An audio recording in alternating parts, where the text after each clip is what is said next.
Subject ఇట్లా ఉంటే, ఇంకా రెండోది అల్లు అర్జున్ గారు నేను ఇప్పుడు కోర్టులో ఆ కేసున్న దృష్ట్యా నేను వాళ్ళ పరామర్శకు పోవడం కరెక్ట్ కాదనేటువంటి ఒక మాట చెప్పినారు. అది కరెక్టే, వాస్తవం. ఎందుకంటే ఇన్ఫ్లుయెన్స్ చేసినట్టు అవుతుంది కాబట్టి పోవడానికి వీల్లేకపోవచ్చు. కానీ ఆయన పోకపోయినా ఏమేమి చేయాలో అవన్నీ కూడా చేయొచ్చు.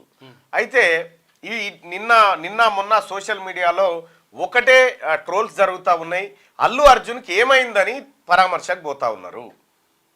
అల్లు అర్జున్ గారికి ఏమైందని పరామర్శకు పోతున్నారు. వారం 10 రోజుల నుంచి ఒక బిడ్డ ఆసుపత్రిలో కొట్టుమిట్టాడుతూ చావు బ్రతుకుల మధ్య ఉంటే అతన్ని పరామర్శించడానికి రానటువంటి సినీ కళాకారులంతా అల్లు అర్జున్కి ఏదో జరిగిపోయినట్టుగా, ఆయన అగ్నిపర్వతం ఆయన మీద పడేది ఉంటే పక్కకు తప్పుకున్నట్టుగా ఇట్లా పోయి పరామర్శలు చేయడం వల్ల సినీ పరిశ్రమ నవ్వుల పాలయ్యేటువంటి పరిస్థితికి వచ్చింది.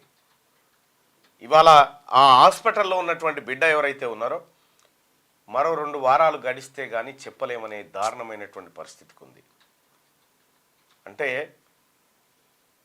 అక్కడ ఒక వీడియో నేను చూసిన, 12 గంటలు ఆ పిలగానోళ్ళ నాయన, ఆ అల్లు అరవింద్ వాళ్ళ మనమడు ఉండగా ఈ అర్జున్ వాళ్ళ కొడుకు నాన్న 12 గంటలు లేకపోతేనే గింటి గల్మ కాడ వేడి చేసి ఎదురు చూసుకుంటా డాడీ వస్తున్నాను. మరి పిల్లగానికి తల్లే లేదు కదా మొత్తం శాశ్వతంగా. ఇంకో పాప ఏమంటుంది, మా అమ్మ ఊరికి పోయిందని ఉంటుంది. మా అమ్మ ఊరికి పోయింది, నా అన్ననేమో అన్నకు జ్వరం వచ్చింది, అమ్మ ఊరికి పోయింది, వస్తారని చెప్తా ఉన్నది. ఇప్పుడు ఏం సమాధానం చెప్దాం వాళ్ళకి? సో సినిమా హీరోలారా, సినిమాల మందం హీరోలైనటువంటి మీరు నిజ జీవితంలో హీరోలుగా మారాలంటే ఆదర్శంగా నిలబడండి. అల్లు అర్జున్ దగ్గర పోయి పరామర్శకు పోతారా మీరు కూడా? ఏమైందని పరామర్శకు పోయా? నీవు గీరిండా, గిచ్చిండా, కొరికిండా, ఇవ్వడం ఏమని చేసినా ఏమైంది? అంటే చట్టాలు మా మీద పనిచేయొద్దు, మా మీద వర్కౌట్ కాదనేటువంటి రీతిలో మీ వ్యవహారం ఏదైతే ఉందో ఇది మంచి పద్ధతి కాదు. ఇవాళ తెలంగాణ రాష్ట్రంలో సినీ పరిశ్రమ వేళ్ళూనుకొని ఉందంటే, సినీ పరిశ్రమ ఈ స్థాయిలో ఉందనంటే అది కాంగ్రెస్ పార్టీ ప్రభుత్వాలు చేసినటువంటి కార్యక్రమాలు. ఇవాళ మీకు స్టూడియోలకు స్థలాలు ఇచ్చి, మీరు చెన్నైలో ఉంటే చెన్నారెడ్డి లాంటి వాళ్ళు తీసుకొచ్చి మిమ్మల్ని ఇక్కడ అకామిడేట్ చేసి అన్ని రకాల సౌకర్యాలు కల్పించి సినీ పరిశ్రమను డెవలప్ చేసింది ఇక్కడ కాంగ్రెస్ పార్టీ ప్రభుత్వాలు. సో దాన్ని మీరు పద్మాలయ స్టూడియోలు పెట్టుకుంటారు, మీరు అన్నపూర్ణ స్టూడియోలు పెట్టుకుంటారు, మీరు రామానాయుడు స్టూడియోలు పెట్టుకుంటారు, అగ్వకే భూములు తీసుకొని మళ్ళీ మీదకి వెళ్ళి కాంగ్రెస్ పార్టీ ప్రభుత్వం మంచిది కాదు, అరెస్ట్ చేస్తూ ఉంది, కక్ష సాధింపులు అని చెప్తా ఉన్నారు. ఇవాళ ఎవరన్నా అట్లా మాట్లాడాలి? చట్టాన్ని మీరు ఎక్కిరించినట్టు మాట్లాడాలి, ప్రభుత్వాలను ఎక్కిరించినట్టు మాట్లాడితే మాత్రం ఎట్టి పరిస్థితుల్లో ఊరుకునేది లేదు. చేతనైతే పోరి ఆ పిల్లగాడు చనిపోయినటువంటి చావు బతుకుల మధ్య కొట్టుమిట్టాడుతున్న పిల్లగాడి దగ్గరికి పోయి పరామర్శించి రా పోరి.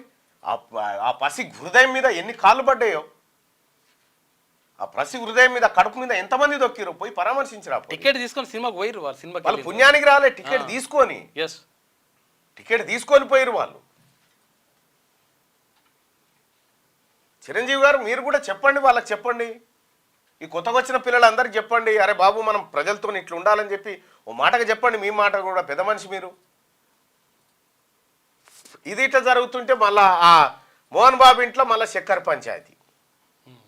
ఆ మంచు మనోజ్ అట అలా దోస్తులకు ఏదో పార్టీ ఏదో పెట్టి జనరేటర్ పెడితే మంచు విష్ణు పోయి ఆ జనరేటర్లో చక్కెర పోసిందట నడవకుండా. వాళ్ళ అమ్మ బర్త్డేనా? వాళ్ళ అమ్మ బర్త్డే సందర్భంగా దోస్తులకు ఏదో చేస్తూ ఉంటే జనరేటర్ సపోర్ట్ అవుతుందని చక్కెర పోసి వచ్చినట విష్ణు. ఈ ఇంజన్లో చక్కెర పోస్తే కథమే, ఇక పెట్రోల్ బ్యాంకులో చక్కెర పోస్తే బండి కూడా నడవదు, బండిలో పోస్తే కూడా కథమే. ఇక అటువంటి పరిస్థితి. అంటే ఆయన పార్టీ మీద చక్కెరి. ఈ మళ్ళా రాత్రి కీసరాడుకుంటాట, కయా బియా అనుకుంటాట, నేను పోలీస్ స్టేషన్కి పోతాను మళ్ళీ వస్తున్నా, అది ఒడుస్తలేదు, తెగుతలేదు. ఏది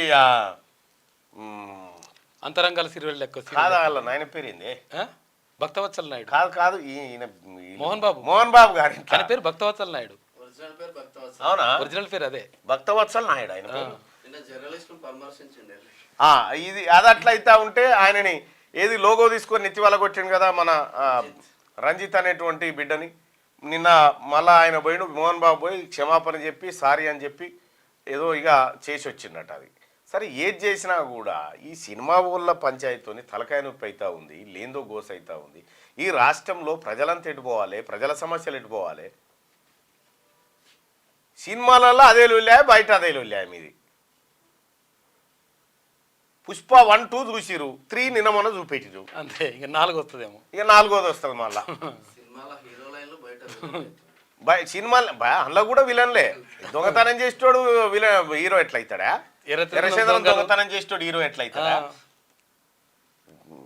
మా దొంగ, మా మంచి దొంగ, పెద్ద దొంగ అన్నట్టు అట్లా అనుకునే పరిస్థితికి వచ్చింది. ఈ తమాషాలు నాటకాలన్నీ బంద్ చేసి ఎవరి పని వాళ్ళు చేసుకోరు. ఇక ఇంకా బీఆర్ఎస్ పార్టీతో కుమ్మక్క అవుతాం, కేటీ రామారావుకు నోటీసులు రాగానే మేము ఇరుసుక పడతాం, ఇవి బంద్ చేయరి. రాజకీయాల సంగతి మాకు వదిలేరి, సినిమాల మంద మీరు ఉండరు. సినిమాలకు మేము వచ్చేది లేదు, రాజకీయాలకు మీరు వచ్చేది లేదు.